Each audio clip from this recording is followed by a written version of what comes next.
Have you ever shared an idea with friends and watched their eyes glaze over?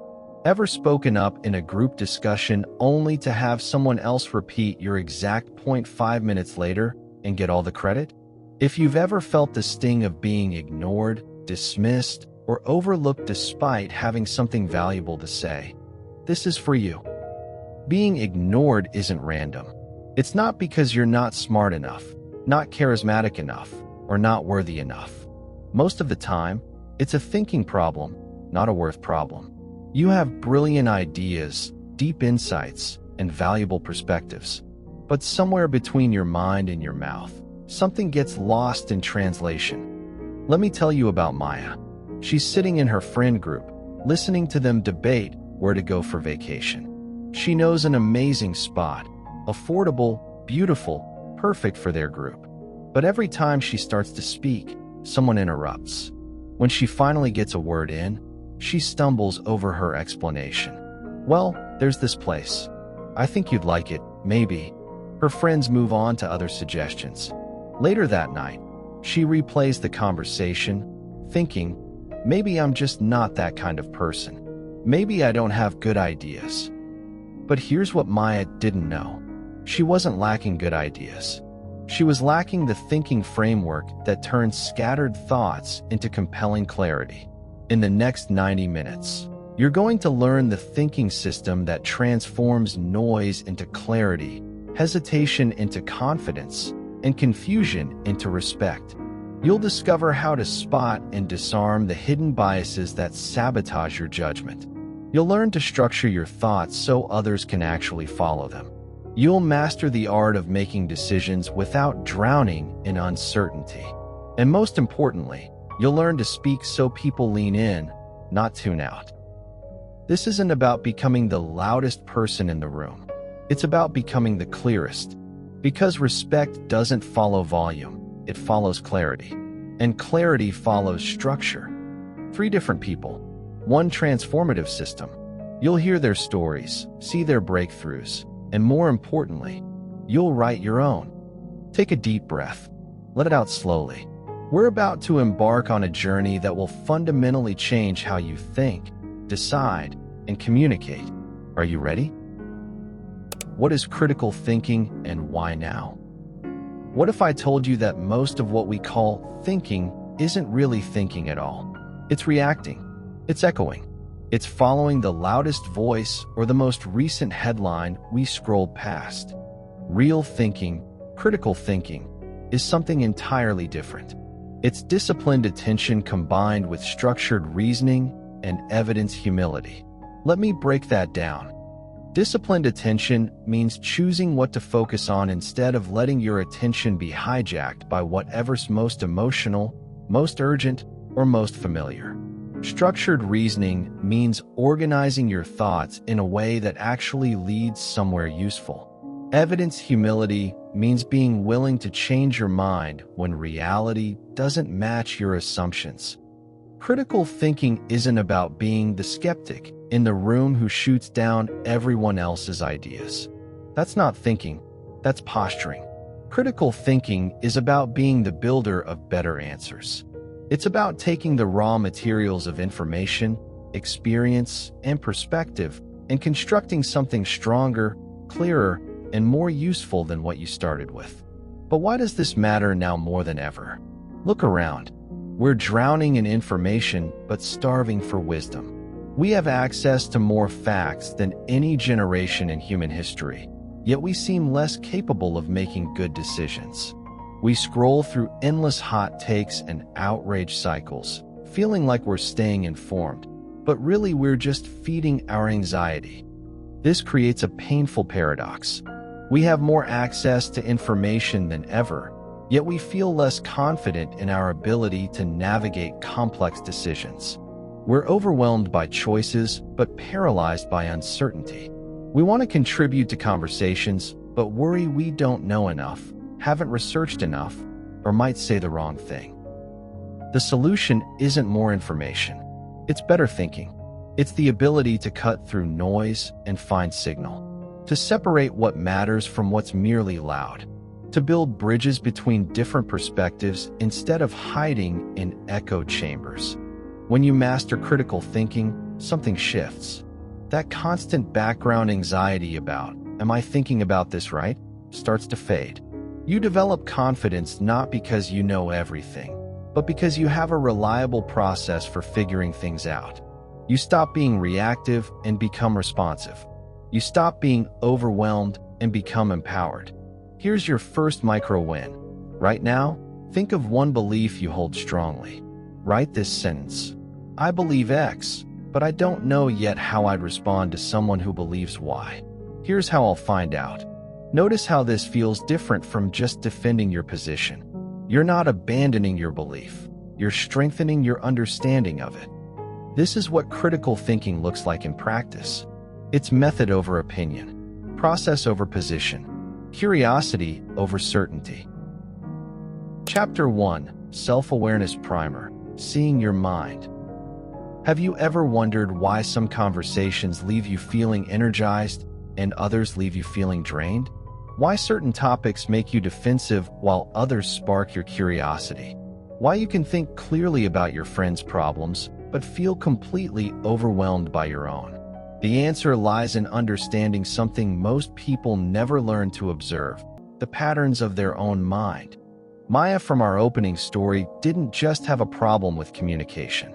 She had a problem with self-awareness. When the conversation about vacation spots started, she felt her heart rate spike. The room seemed to speed up.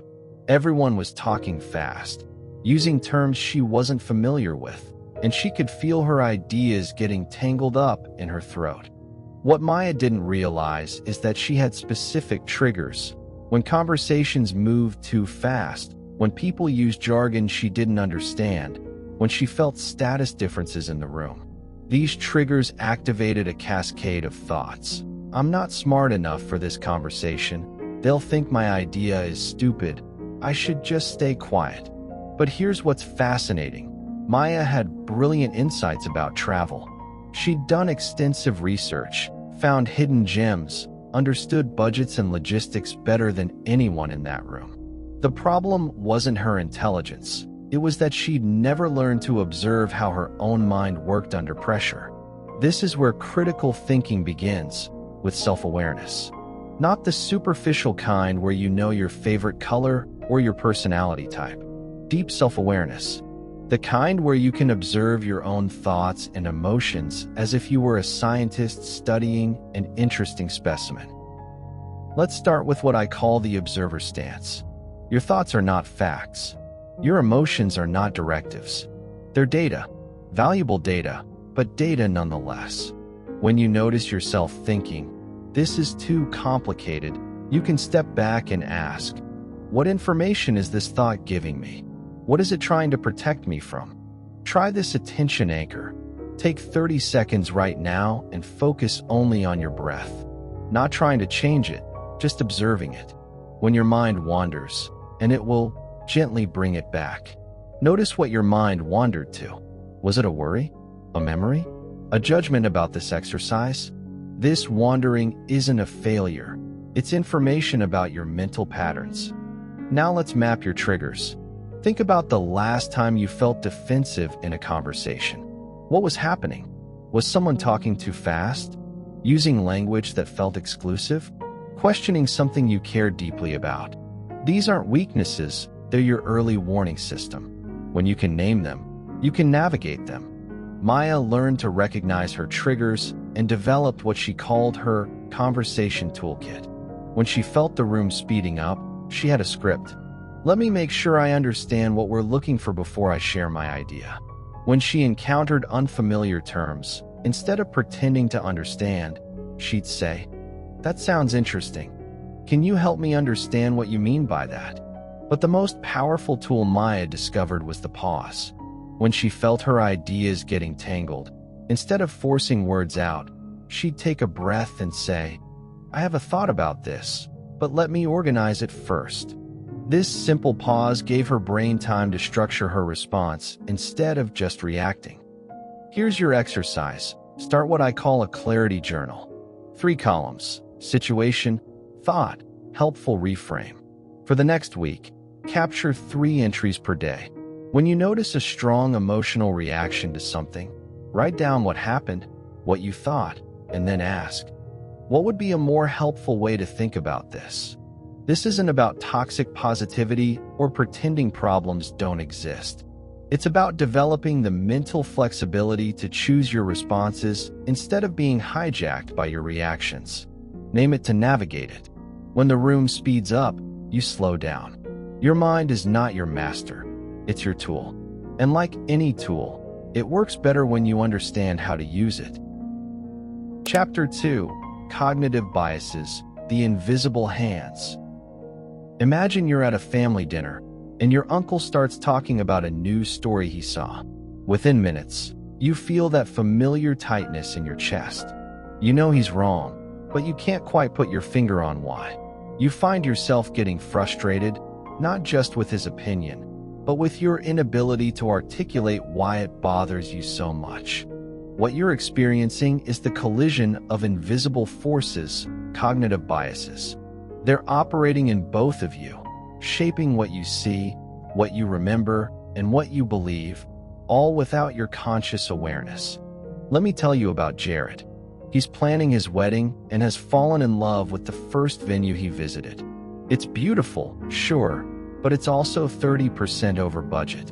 His fiancée suggests looking at other options, but Jared finds himself dismissing every alternative.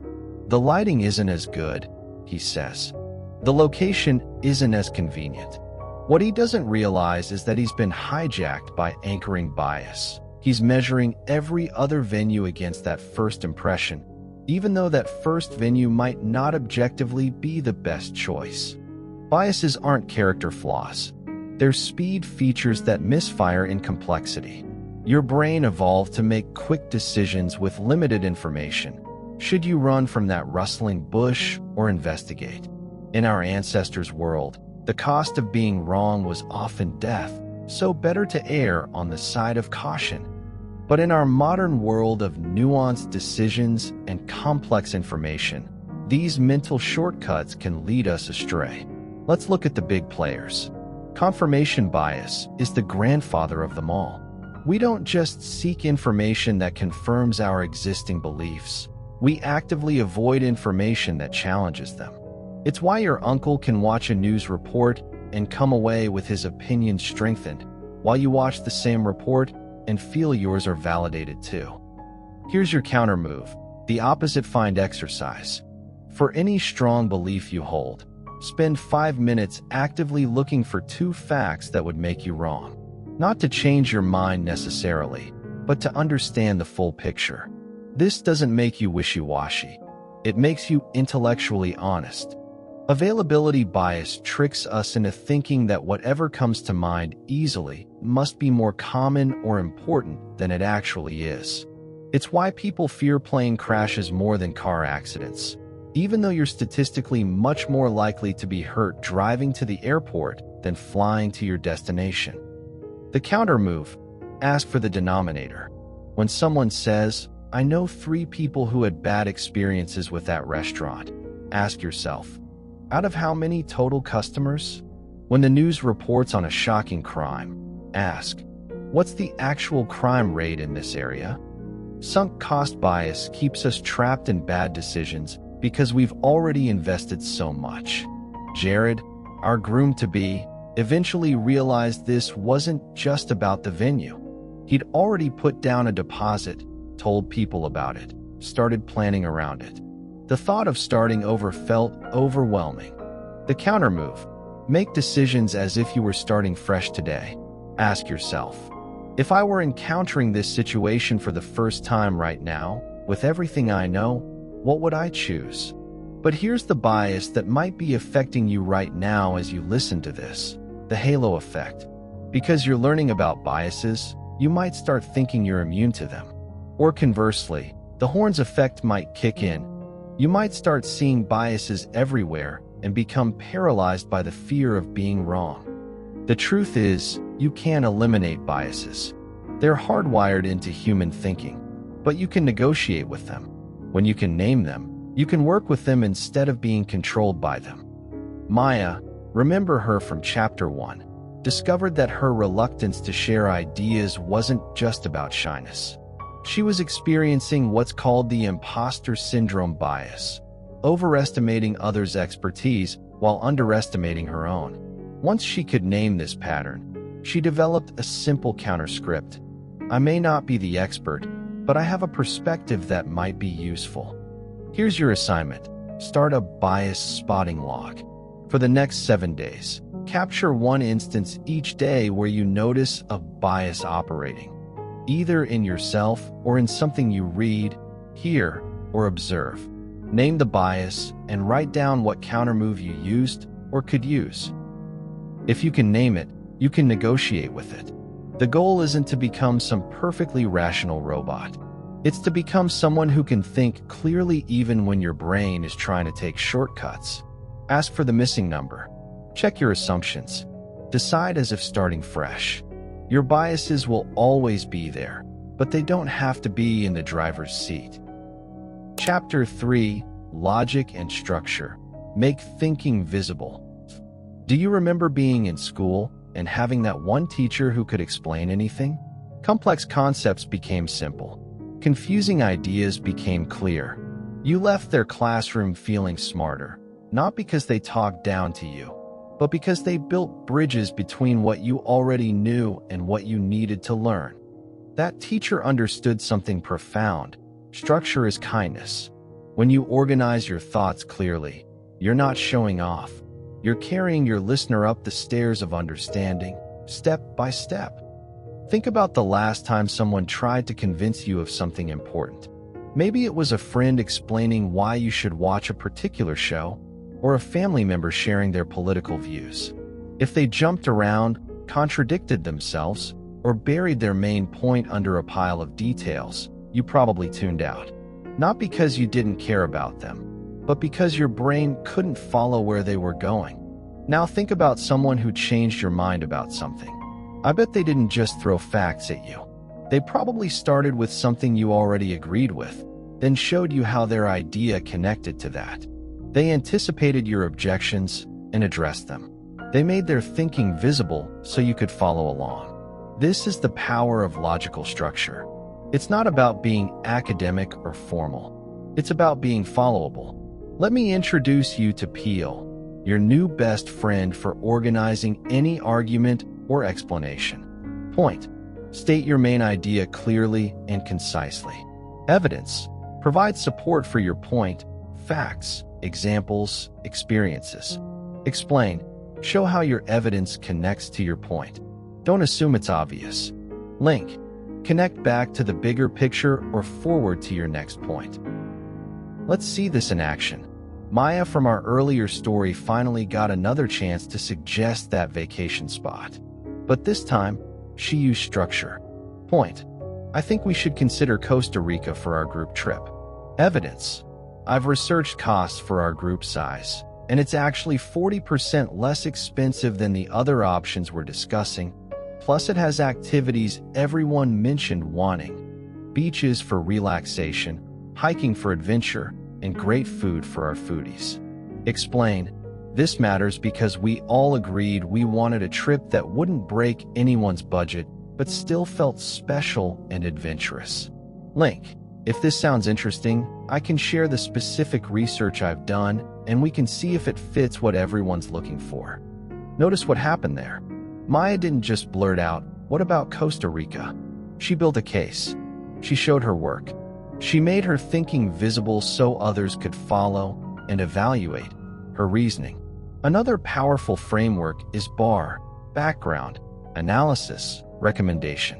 This works especially well when you're trying to help someone make a decision. Background: here's the situation and why it matters.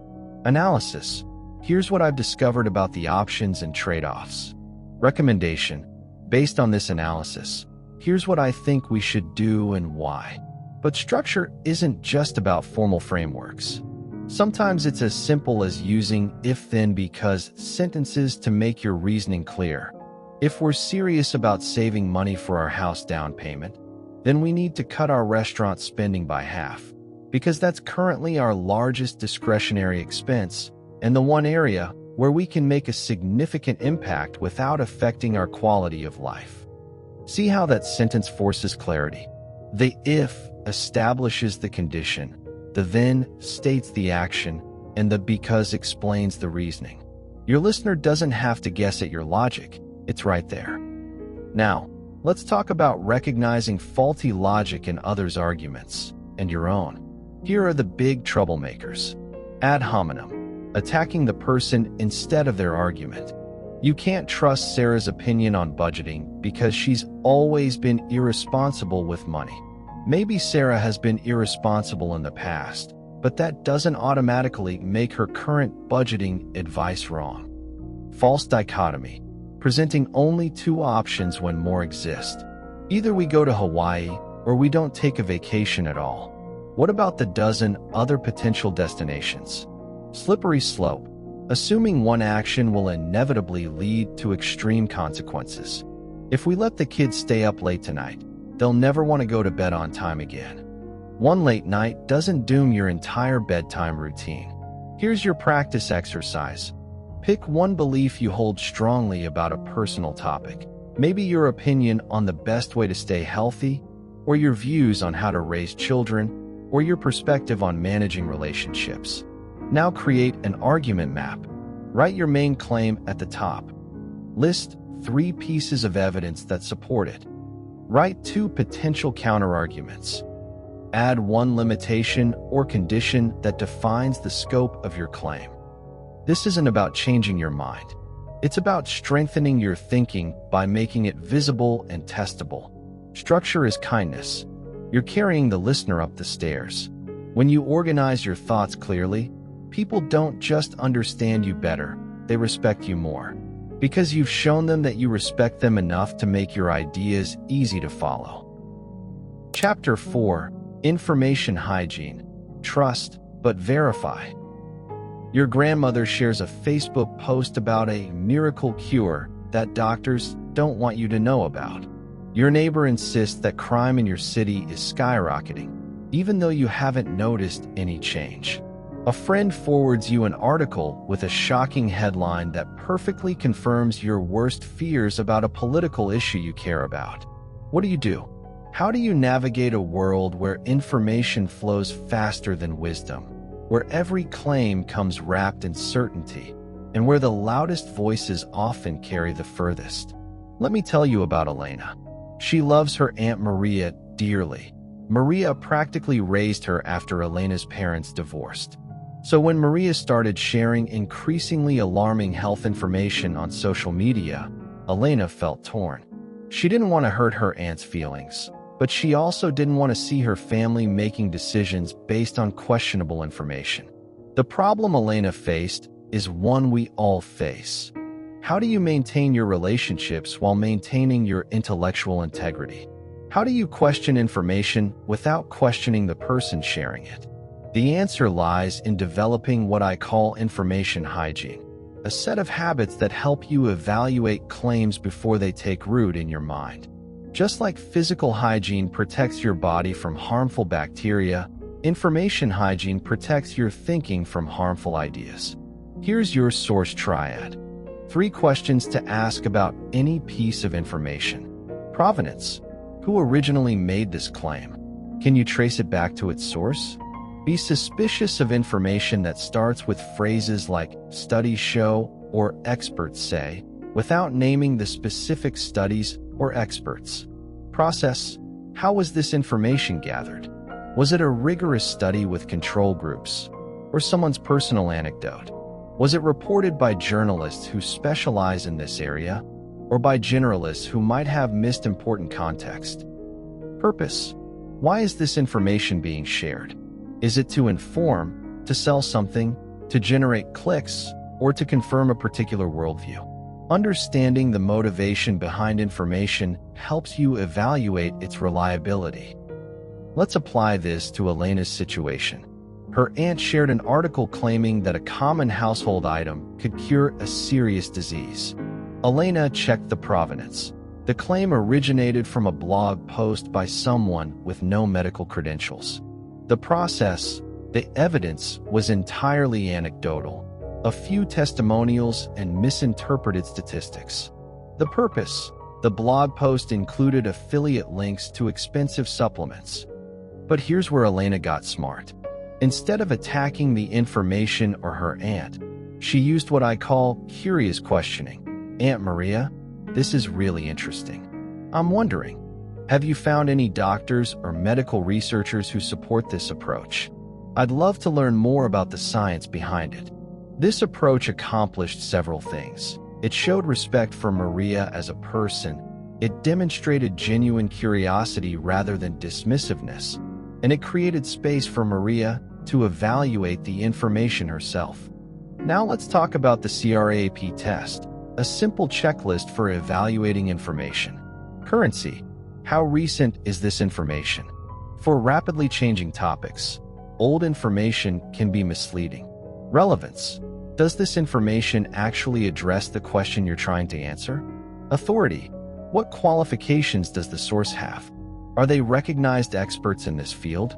Accuracy: can you verify key facts through other reliable sources? Purpose: what's the goal of this information? To inform, persuade, sell, or entertain? But here's what's crucial: apply these standards fairly. Don't just scrutinize information that challenges your beliefs while accepting information that confirms them. This is where the triangulation rule comes in. Don't stop at the first agreeable source. Look for 3 different reliable sources that address the same topic. If they disagree, dig deeper to understand why. Elena developed a practice she calls belief auditing. Once a month, she picks one thing she believes strongly and tries to find the best possible arguments against it. Not to change her mind necessarily, but to understand the full landscape of the issue. This practice has made her more confident in her beliefs, not less, because she knows she's considered the alternatives. Here's your daily information hygiene routine. Before sharing something on social media, ask, have I verified this through at least 2 reliable sources? When you encounter a surprising claim, pause and ask, does this seem too good/bad/simple to be true? When reading news, check, am I reading news or opinion? And if it's opinion, is that clearly labeled? The goal isn't to become paranoid or to stop trusting anyone. The goal is to develop the habit of thinking before believing, of questioning before sharing, of verifying before acting. Liking isn't evidence. Sharing isn't researching. Believing isn't thinking. In a world drowning in information, the person who can separate signal from noise isn't just better informed. They're more trusted, more influential, and more helpful to the people they care about. Your assignment: take one claim you've encountered this week that really resonated with you, something you felt tempted to share or act on. Run it through the source triad and the CRAP test. Decide: share, shelve, or study more. Notice how this process feels different from your usual information consumption. Chapter 5: Problem-Solving Systems. From Stuck to Structured. It's 2 a.m. and you can't sleep. Your mind is churning over that problem at work, or the tension in your relationship, or the financial decision you keep putting off. The problem feels enormous, tangled, impossible. Every time you try to think through it, you end up more confused and anxious than when you started. Sound familiar? Here's what's happening. Your brain is treating a complex problem like a simple one. It's trying to hold all the pieces in your working memory at once, like juggling while blindfolded. No wonder you feel overwhelmed. Let me tell you about Marcus. His elderly father's health is declining, and the family is facing a painful decision about care options. Marcus loves his dad and wants to do right by him, but every conversation with his siblings ends in argument. His mother is overwhelmed. His father insists he's fine living alone, even though he clearly isn't. Marcus lies awake at night, his mind spinning through scenarios, none of which seem good enough. What Marcus needed wasn't more information or more worry. He needed a system for breaking down complex problems into manageable pieces. Here's the 5-step framework that transformed his approach. Step 1. Frame the problem. Most people skip this step and jump straight to solutions. Big mistake. You can't solve a problem you haven't clearly defined. Marcus started with these questions. Who is this problem affecting? What exactly needs to change? Why is this a problem now? What would success look like? His initial framing. How do we get Dad to move to assisted living? But after deeper reflection, he reframed it. How do we ensure Dad gets the care and safety he needs while preserving as much of his autonomy and dignity as possible? See the difference? The first framing assumes a solution.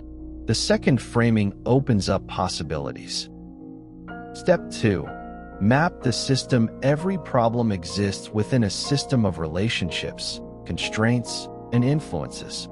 Draw this out, literally or mentally. Marcus identified the key actors: Dad, Mom, himself, his 2 siblings, Dad's doctor, potential care providers. Then he mapped the constraints: Dad's financial resources, his health needs, the family's emotional dynamics, geographic limitations. This mapping revealed something important. Dad's resistance wasn't just about independence. It was also about not wanting to burden the family financially.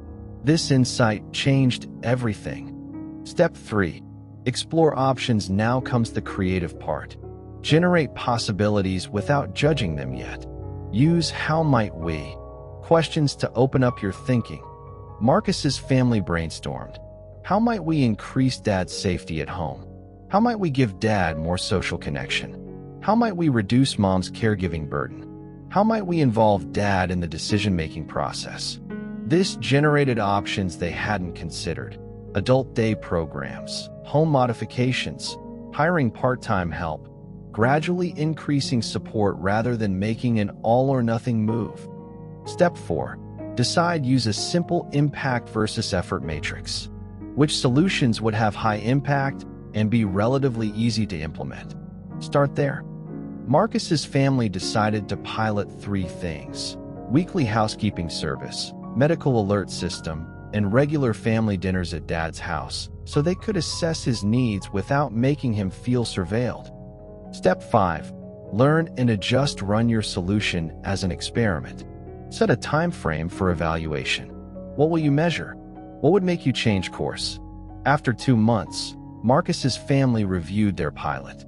Dad was more receptive to help than they'd expected, but he was also lonelier than they'd realized. They adjusted, added the adult day program twice a week, and a weekly dinner with different family members. But here's the beautiful thing that happened.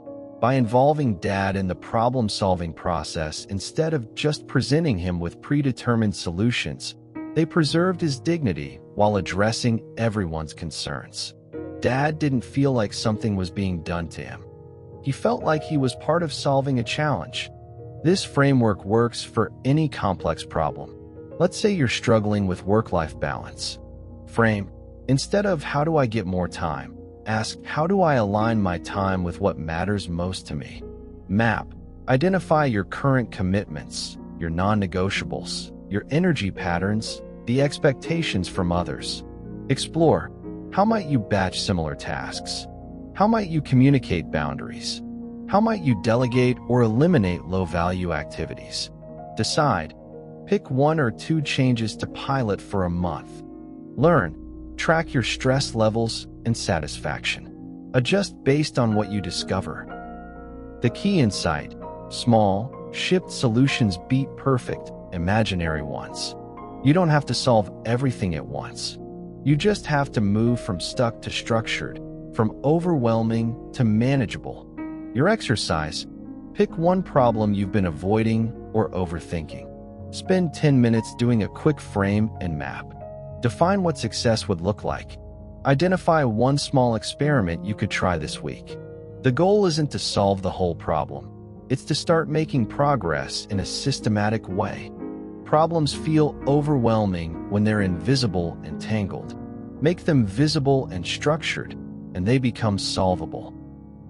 Chapter 6: Decisions under Uncertainty. Choose without fear. You're standing in the cereal aisle, paralyzed by 47 different options. You're scrolling through Netflix for the third time tonight, unable to pick something to watch.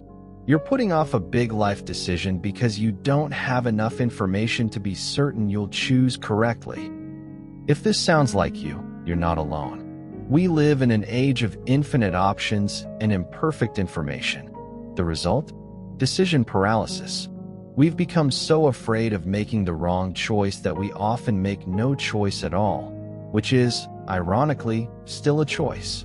Let me tell you about Alia. She's been accepted to 2 graduate programs, one in medicine, one in data science. Both are excellent opportunities. Both align with different aspects of her interests. Both would lead to completely different life paths. She spent months researching, making pro and con lists, asking everyone she knows for advice. She's no closer to a decision than when she started. Worse, the deadline is approaching, and her anxiety is through the roof. Alia's problem isn't lack of information, it's lack of a decision framework. She's trying to achieve certainty in a fundamentally uncertain situation. Here's what she needed to understand. You don't need certainty to make good decisions. You need a process. Let's start with the 2x2 matrix that changes everything. Reversible versus irreversible, and important versus less important. Most of our decisions fall into the reversible and less important category. What to have for lunch? Which route to take to work? What to watch tonight? For these decisions, speed matters more than perfection. Make a choice and move on. You can always change course later. But Alia's decision felt like it was in the irreversible and important category. That's why it felt so heavy. Except, was it really irreversible? Could she switch fields later if she discovered she'd chosen wrong? Could she combine both interests somehow? When she examined this assumption, she realized the decision was more reversible than she'd thought. Here's the decision matrix that saved Alia's sanity. First, she listed her core criteria: intellectual challenge, income potential, work-life balance, opportunity to help people, alignment with her strengths. Then she weighted these criteria based on their importance to her personally. Medicine scored high on helping people and prestige, but lower on work-life balance. Data science scored high on income potential and alignment with her analytical strengths, but she worried it might feel less meaningful. But here's where most people stop, and where Alia almost got stuck again. A matrix can tell you which option scores higher, but it can't tell you which choice you can live with. For that, you need to understand your values at a deeper level. Alia tried something called a premortem. It's 5 years from now, and I'm miserable with the choice I made. What went wrong? For medicine, I'm exhausted, burned out, and I never see my family. I feel like I'm just going through the motions instead of really helping people. For data science, I'm well paid but bored. I feel like I'm solving abstract problems that don't matter to real people. This exercise revealed something crucial.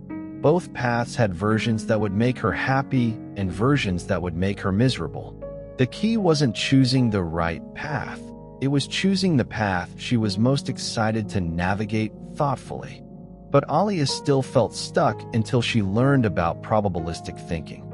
Instead of trying to predict exactly what would happen, she estimated ranges and likelihoods.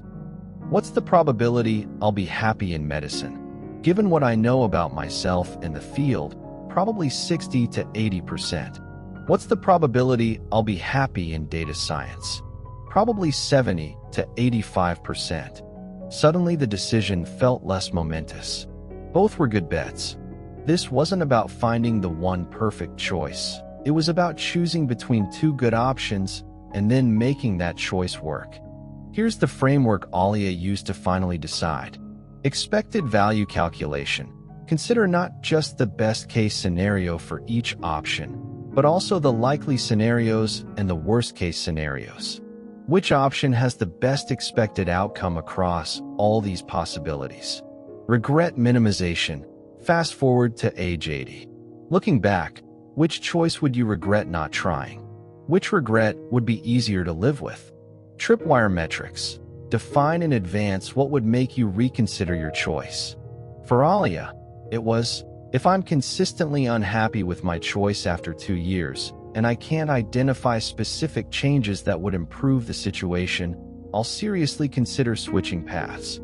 Alia chose data science, but here's what made the difference. She chose it actively, with full awareness of the trade-offs, rather than stumbling into it or choosing it by default. She also built optionality into her plan, ways to incorporate helping people into her data science career. Your decision-making toolkit.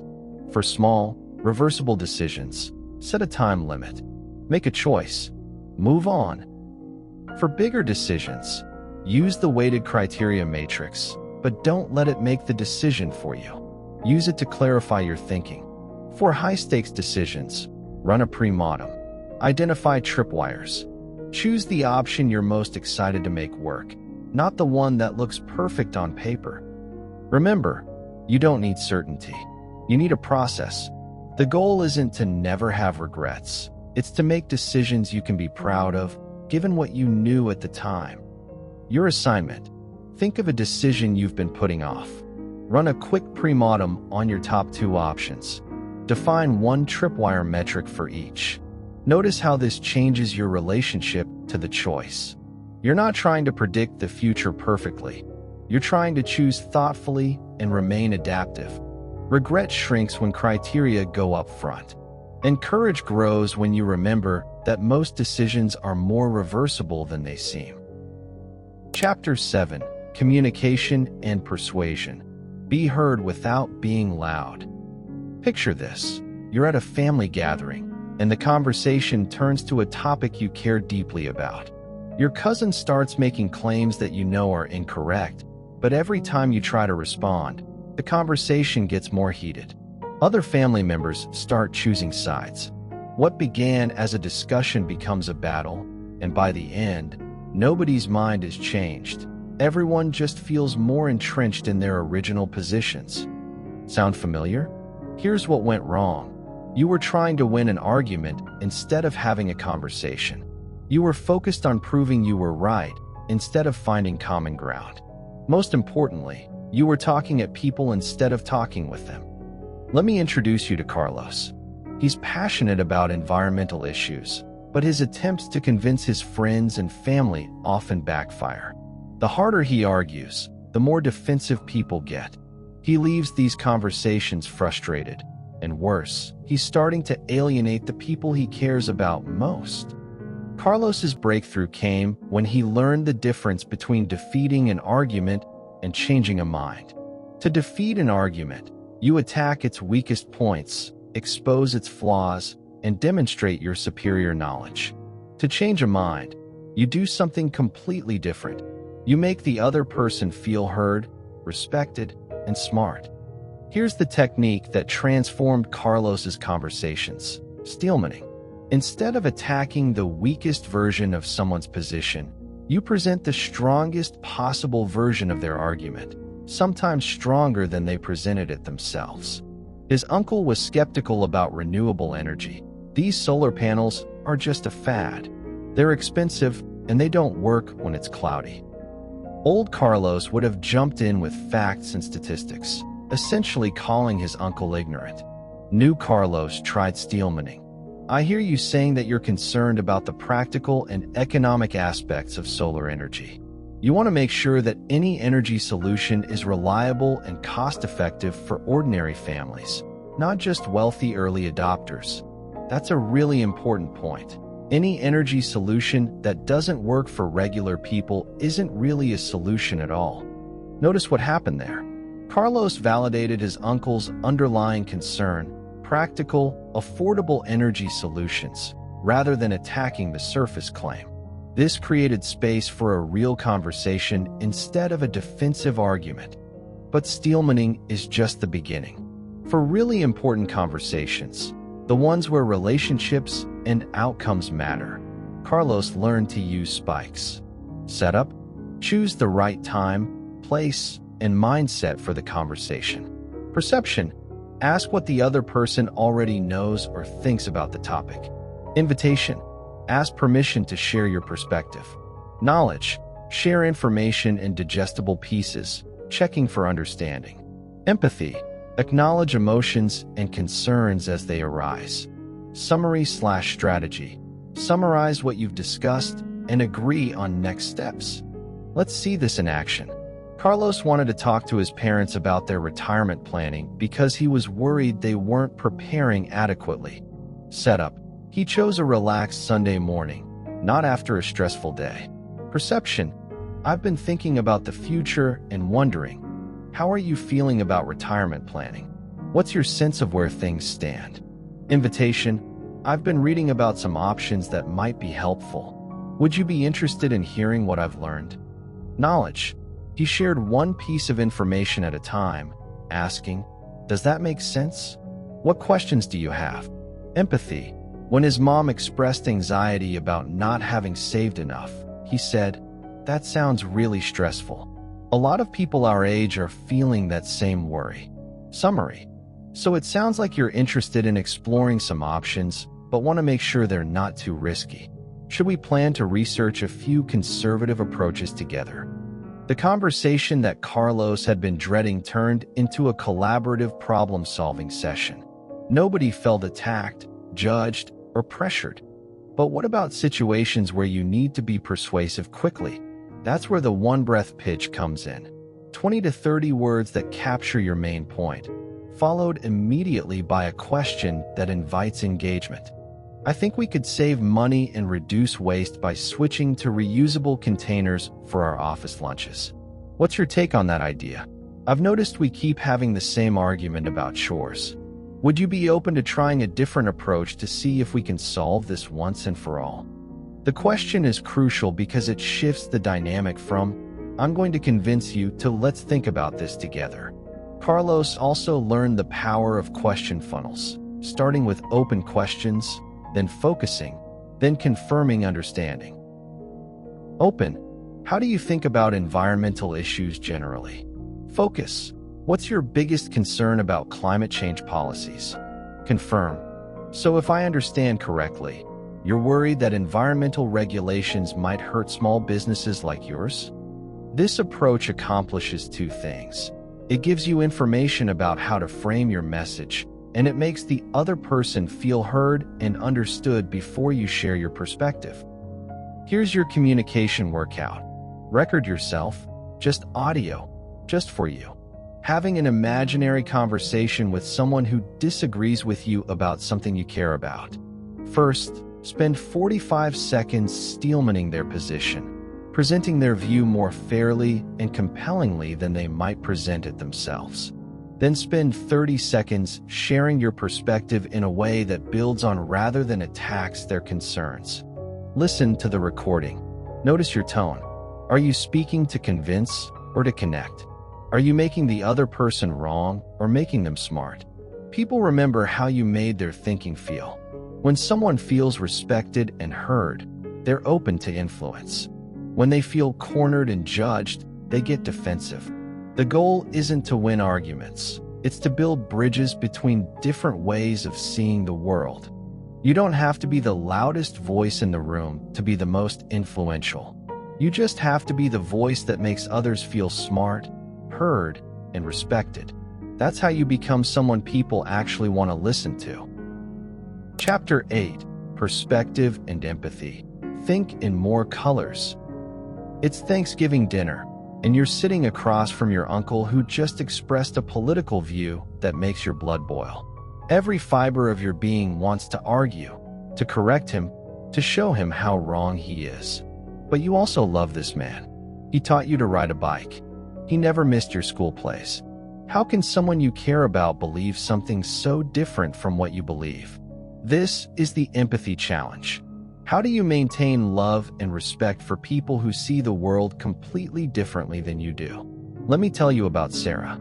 She's a teacher who prides herself on being open-minded, but she's been struggling with a divide in her own family. Her sister has become increasingly involved in a political movement that Sarah finds troubling. Family gatherings have become tense. Sarah finds herself either avoiding certain topics entirely or getting drawn into arguments that leave everyone upset. Sarah's breakthrough came when she learned to separate positions from interests, the what from the why. Her sister's position: the government is taking away our freedoms. Her sister's interest: I want to feel safe and in control of my family's future. Sarah's position: we need more government programs to help people. Sarah's interest: I want to live in a society where everyone has opportunities to thrive. When Sarah looked at the underlying interests, something clicked. Both sisters wanted safety and opportunity for their families. They just had different theories about how to achieve those things. This realization didn't make Sarah agree with her sister's politics, but it did something more important. It made her curious instead of angry. Instead of thinking, how can she be so wrong? Sarah started thinking, what has she experienced that makes her approach seem logical to her? This is what I call the values ladder. Every position is built on underlying values. Common human values include security, fairness, loyalty, freedom, care, and authority. The same person can hold these values but prioritize them differently, leading to completely different conclusions. Sarah discovered that her sister highly valued loyalty and authority. She believed that strong institutions and clear hierarchies create stability and safety. Sarah highly valued care and fairness. She believed that inclusive systems and equal opportunities create stability and safety. Same goal, different strategies. Understanding this didn't resolve their differences, but it transformed their relationship.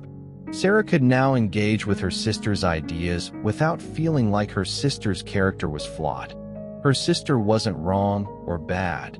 She was emphasizing different values. But here's where it gets interesting.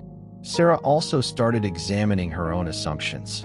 She realized she'd been operating from a position of intellectual arrogance, assuming that her way of seeing the world was obviously correct and that anyone who disagreed must be misinformed or prejudiced.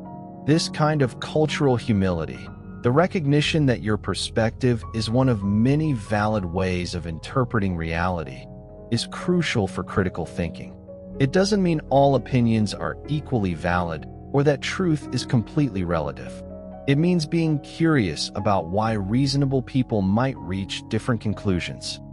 Sarah developed what she calls empathy summaries, a practice of trying to understand and articulate someone else's perspective so fairly that they would say, "Yes, you get it." For her sister, you believe that rapid social changes are creating instability and that strong, traditional institutions provide the kind of predictable structure that allows families and communities to thrive. You're worried that well-intentioned policies might have unintended consequences that hurt the people they're meant to help.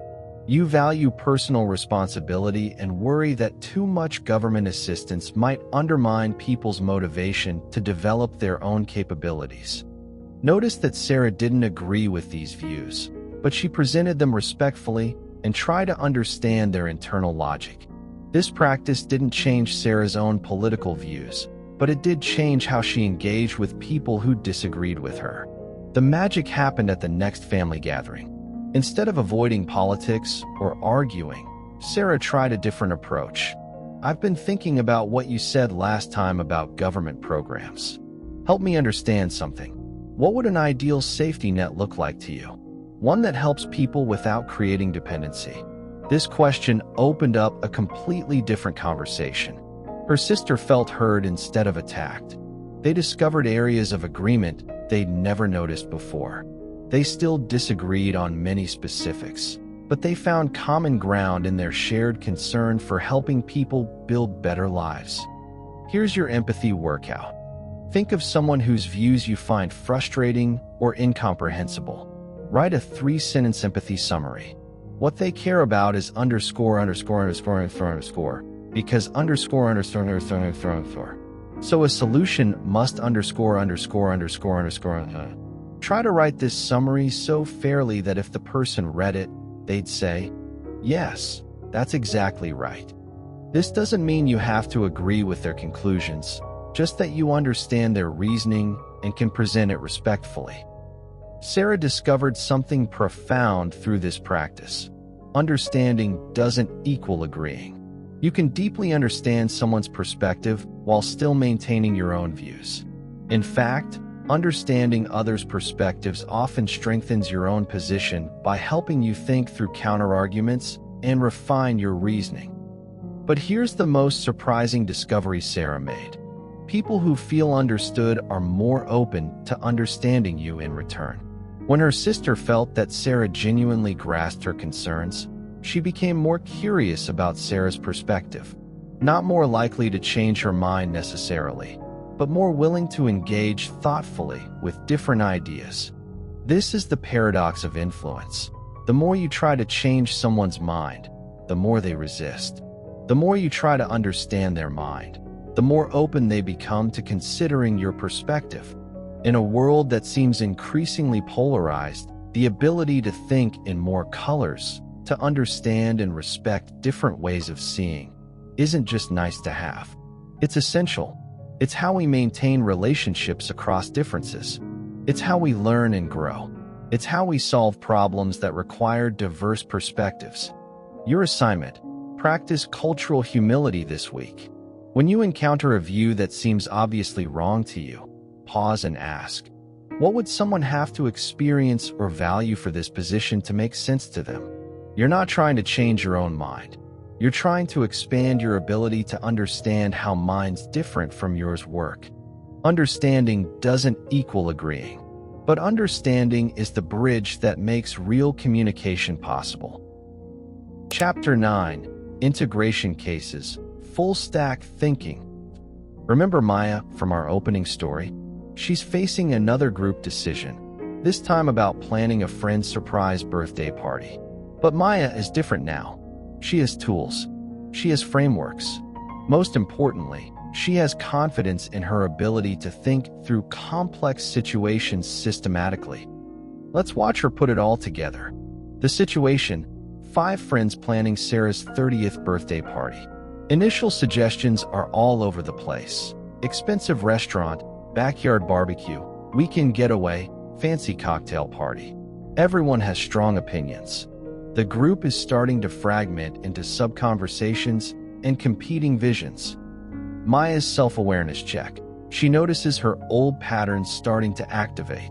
The conversation is moving fast. There's some social dynamics she's not sure about, and she feels her tendency to withdraw. But now she has a name for this. I'm noticing my complexity overwhelm trigger. Time to slow down and structure this. Bias check. Maya catches herself anchoring on the first suggestion, expensive restaurant, and notices the group falling into confirmation bias. Everyone gravitating toward ideas that match their social style. She also spots some availability bias. People suggesting venues based on recent Instagram posts rather than what would actually work for Sarah. Information hygiene. Before we decide on format, should we check what Sarah actually enjoys? I know we want it to be a surprise, but we could ask her roommate about her recent favorite experiences. Maya suggests gathering better data before jumping to solutions. Problem-solving structure. Maya gently guides the group. Can we step back and frame this? What are we trying to create for Sarah? What does success look like? They identify 3 criteria. Something that feels special and memorable, includes Sarah's different friend groups, and fits everyone's budget. Decision framework. Maya suggests a quick matrix. List the options, rate them on the 3 criteria, and see what emerges. But she also adds, after we look at the numbers, let's check our gut. Which option are we most excited to execute well? Communication. Instead of pushing her own preference, Maya Steelman's each suggestion. The restaurant idea would definitely feel celebratory and takes care of logistics. The backyard option would be more personal and let us control all the details. The weekend getaway would create those bonding memories that last forever. The result: the group chooses a progressive dinner party. Appetizers at one friend's place, dinner at another's, dessert at a thirds.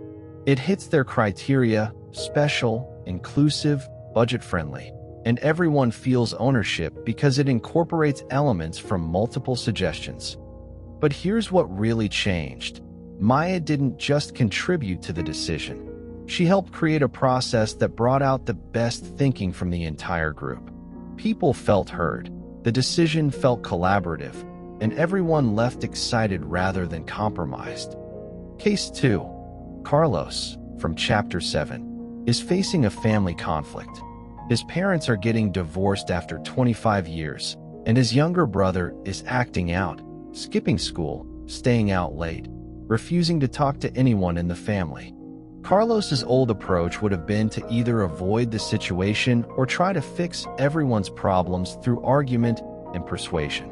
His new approach is different. Position versus interest analysis. His brother's position is "leave me alone, this doesn't affect me."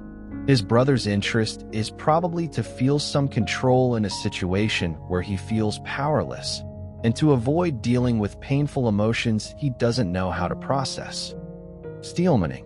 Instead of lecturing his brother about responsibility, Carlos tries. "It makes sense that you'd want some space right now.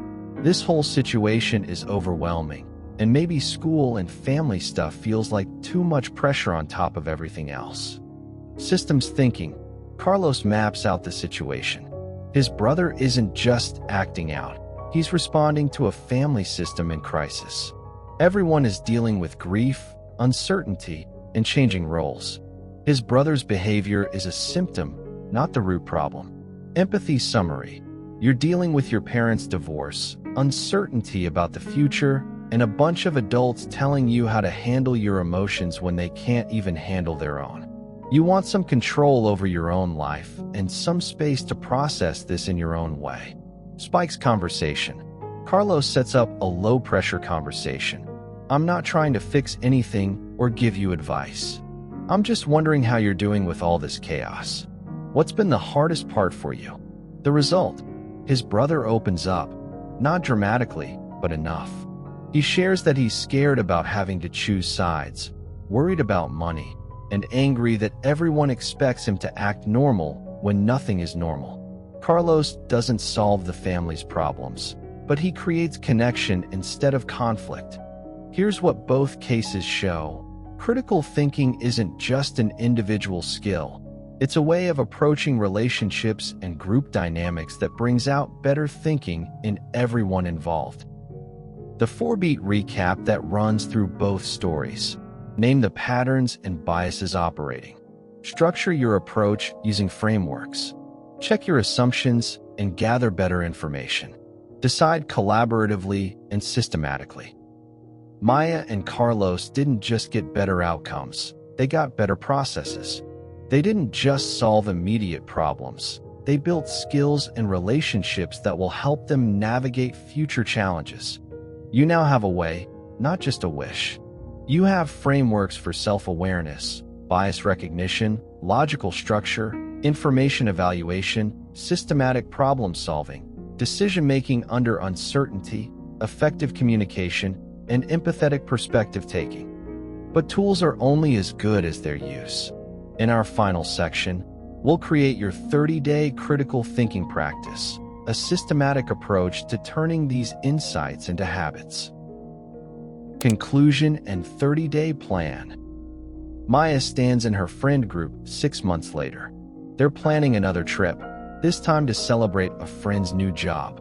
But this conversation is different. Maya speaks up early. "This is exciting. Before we start throwing out ideas, what are we optimizing for? Budget, adventure, relaxation, convenience?" The group naturally organizes around this structure. Maya shares her research using Peel format. "I've been looking into mountain cabins. Here's what I found about costs and activities." Her friends lean in instead of scrolling on their phones. But the biggest change isn't in how Maya communicates, it's in how she thinks. That constant background anxiety about, "Am I thinking about this right?" has been replaced by quiet confidence. Not because she has all the answers, but because she has reliable processes for finding them. Here's what Maya discovered, and what you're about to discover. You were never bad at thinking. You were undertaught. The skills of critical thinking, self-awareness, bias recognition, logical structure, systematic problem solving. These aren't mysterious talents that some people have and others don't. They're learnable skills with teachable frameworks. But knowledge without practice is just entertainment. You need to build these skills into habits, these insights into instincts. That's where your 30-day critical thinking sprint comes in. Week 1, Awareness Foundation. Daily Clarity Journal. 3 entries per day in your situation, thought, helpful reframe format. Bias spotting. Identify and log 1 cognitive bias daily. In yourself, in media, in conversations. Breathing space. 2 deliberate pause moments daily when you feel reactive or rushed. Week 2, Structure and Verification. Peel practice. Restructure 1 communication daily using point evidence, explain, link. Argument mapping. Create 1 argument map for a belief or decision you're considering. Source auditing. Apply the source triad, provenance, process, purpose, to 1 piece of information daily. Week 3, Decision and Problem Solving. Decision matrix. Use weighted criteria for 2 decisions this week, even small ones. Pre-modern practice.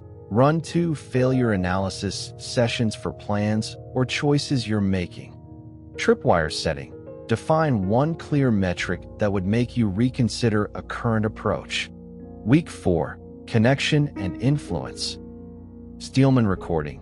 3 times this week, record yourself fairly presenting a view you disagree with. Spikes conversation. Have 1 important conversation using the setup, perception, invitation, knowledge, empathy, summary structure. Gratitude note. Write to someone who challenged your thinking recently, thanking them for their perspective. But here's the most important part of your 30-day sprint. Give yourself permission to be imperfect. You're not trying to become some perfectly rational robot. You're developing the skill of noticing when your thinking could be clearer and having tools to make it so. Critical thinking isn't about never being wrong. It's about being wrong better. It's about making mistakes you can learn from rather than mistakes you don't even recognize. It's about building relationships that can handle disagreement because they're based on mutual respect rather than shared opinions. Maya's story isn't finished, and neither is yours. Critical thinking isn't a destination, it's a practice. Every conversation is an opportunity to listen more carefully. Every decision is a chance to think more systematically. Every disagreement is an invitation to understand more deeply. The world needs people who can think clearly, communicate respectfully, and bridge different perspectives. It needs people who can separate signal from noise, who can solve problems systematically, who can make decisions without being paralyzed by uncertainty. It needs people like you, armed with the tools you now have. Your journey from reactive to responsive, from overwhelming to empowered, from ignored to influential, it starts now. You have the frameworks. You have the practice plan. Most importantly, you have the understanding that clear thinking is a skill you can develop, not a talent you either have or don't. The room is no longer scrolling past your ideas. They're leaning in because you've learned the secret. Clarity is magnetic, structure is kindness, and respect follows not from being loud, but from being clear. Your critical thinking transformation begins today. Make it count.